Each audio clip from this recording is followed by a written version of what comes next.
Ashamaa harka fuunee hordoftoota YouTube chaanaalii koo akkam jirtu nagaa keessanii hambaa nagaa kooti waaqayyoo fagalatu arramoo viidiyoo biraatiin walitti deebinee jira. Innis maal yoo jettanii rifeensa koo kana talbaa dibachuufanii dhugaa waqalaala talbaan akka itti hinni rifeensa yaabbisu akka itti hinni rifeensa illee hin dheerassaan siniin jira.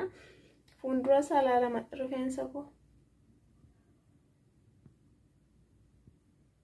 Fuuldurisa baay'eedhuma tokko kun akkuma argaa jirtan asii gachiisee biqilaara ani talba arramiti ji'a naannoo ji'a jaati amma erga dibachuutti kee kanaaf amma dhuma viidiyoo kootti na hordofaan siniin jira akkamittiin akka dibatamu akkamittiin akka danfifamu hunda isaayyuu sinittiin argisiisa.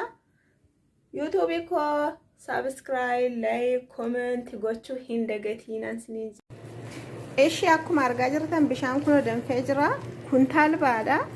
Kuno talbaadha bishaan na danfee jira amma akkattiin as bukkee kee wadheen talbaan itti naqa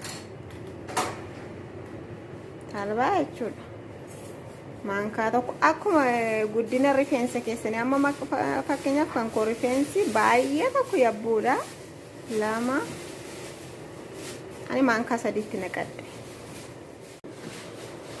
Kuno akkuma argitan danfaa jira. Dirqama sochoosuudha maaliif jennaan qodaan kollee xiqqoodha.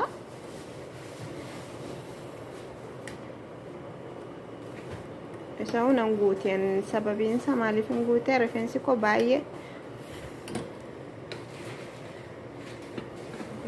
koo baay'ee yabbuudha.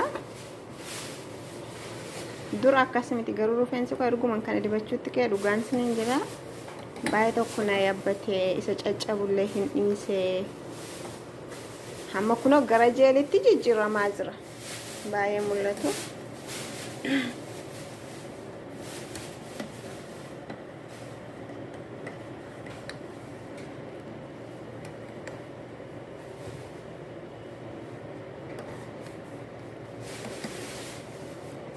Amma irraa fuudhee lafa kaa'uuf ta'eera kunoo gara jeelitti jijjiiramee jira.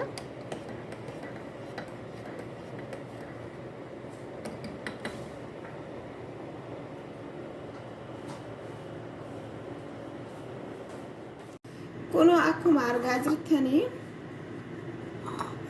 kunoo